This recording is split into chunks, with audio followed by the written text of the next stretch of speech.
This story is called The Mitten. Every year, at the end of the short Russian summer, Nikki's grandmother Baba, which is Russian for grandmother, asked him the same question.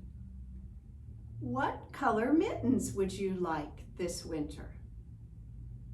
One year, Nikki got a pair of mittens that were purple with green polka dots. Another year, he had a blue pair with a yellow stripe. This year, Nikki said, Grandmother Baba, I would like you to knit me a pair of snow white mittens.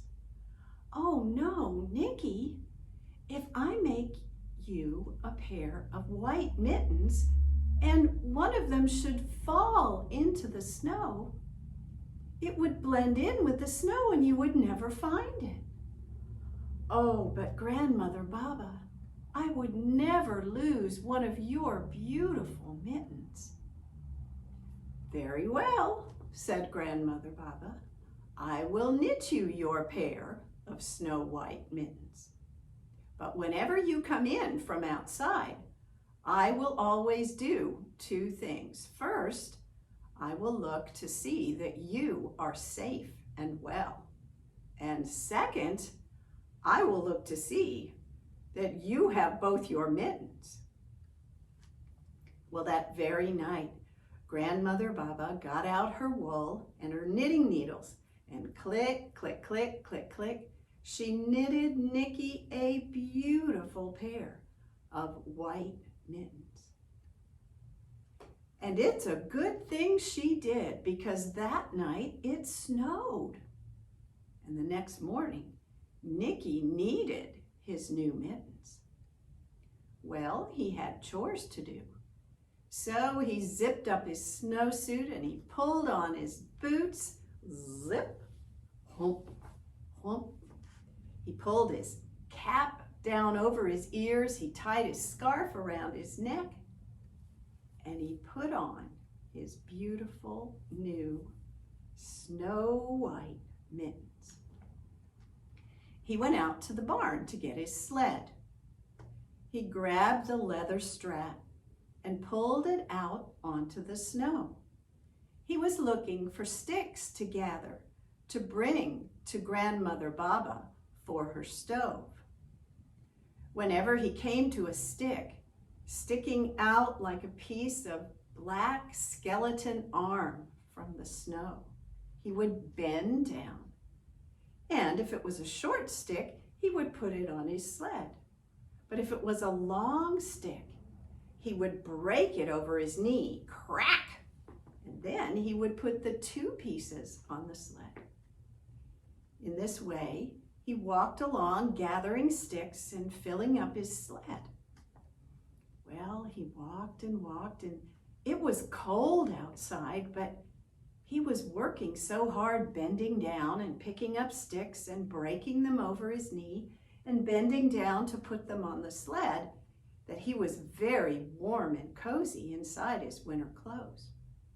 And I think that must have been why the next time that he bent down to pick up a stick from out of the snow, he didn't notice when one of his mittens came loose and fell into the snow. He broke the stick and put it on his sled and grabbed the leather strap and walked on. He didn't notice he had lost a mitten, but someone did. A snowshoe hare was hopping over the top of the snow. This is a big white rabbit with thick tufted feet, so he can hop along without falling through the snow. Well, that snowshoe hare hopped right up to Nikki's mitten. His nose wiggled and his ears twitched. He said, "This looks like a cozy place for me to stay." And so that snowshoe hare poked and pushed himself into Nikki's mitten. Now the mitten was small and the hair was large, but Grandmother Baba's stitches were so strong that they stretched and they pulled and they did not break. Now the snowshoe hare wiggled and squirmed and got himself comfortable. And just as he did, down from a nearby tree flew a great owl.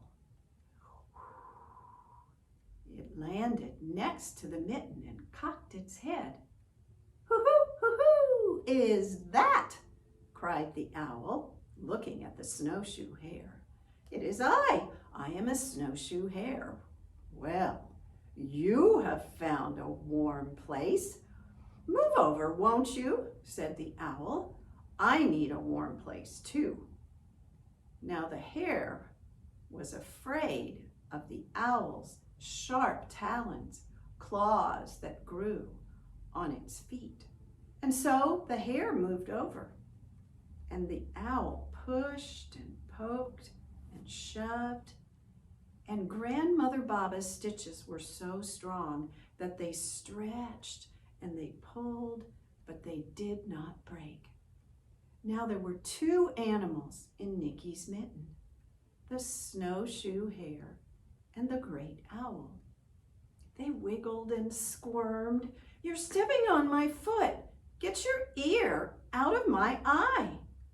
And just as they got themselves comfortable, over the snow trotted a fox.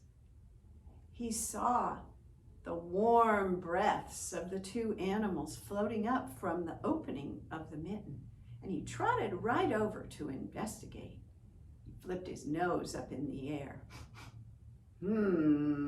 Growled the fox.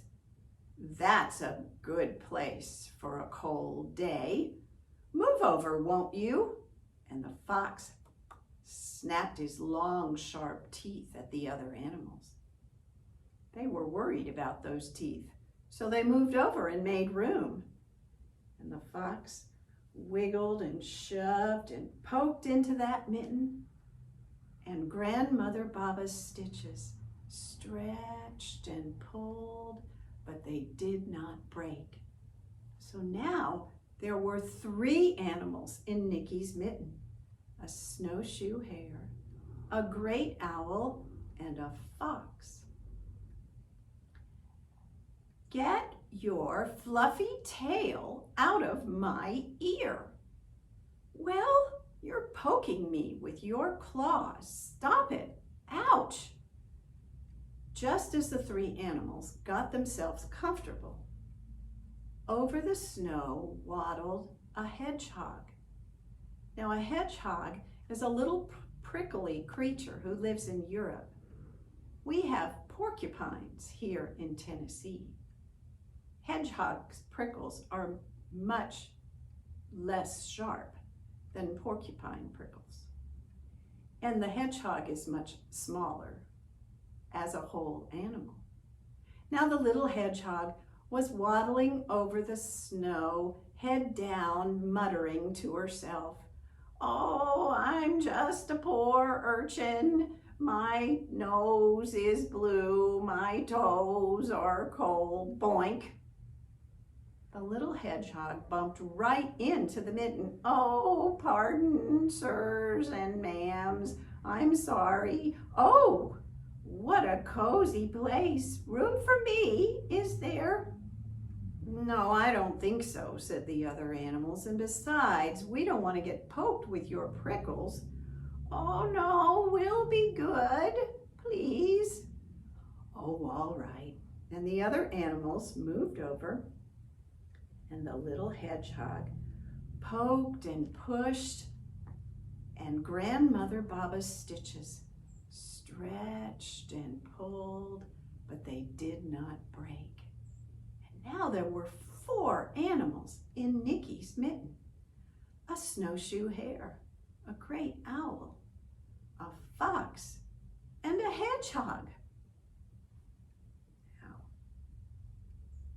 the other animals wiggled and squirmed. It was hard to get comfortable. "You're prickling me." "Well, your ear is in my nose." "Ouch, stop it. Get off my talons." "Your feathers are in my eye. Stop it." No sooner had they gotten settled when out of a hole in a nearby tree scurried a little mouse.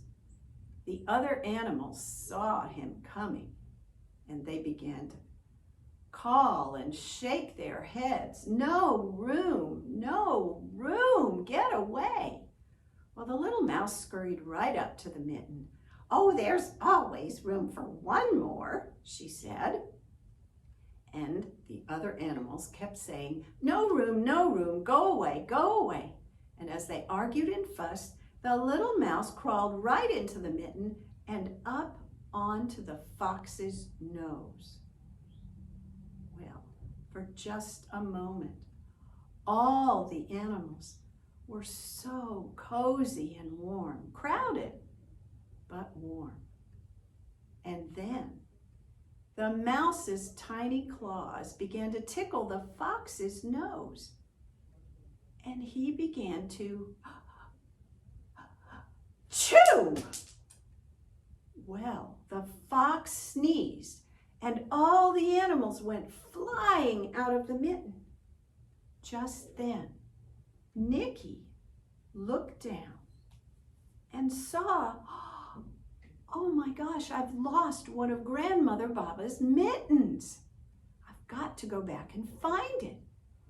So he grabbed a leather strap of his sled and hurried back down the path. As he came around a curve, he saw something strange sailing in front of the bright blue Russian sky.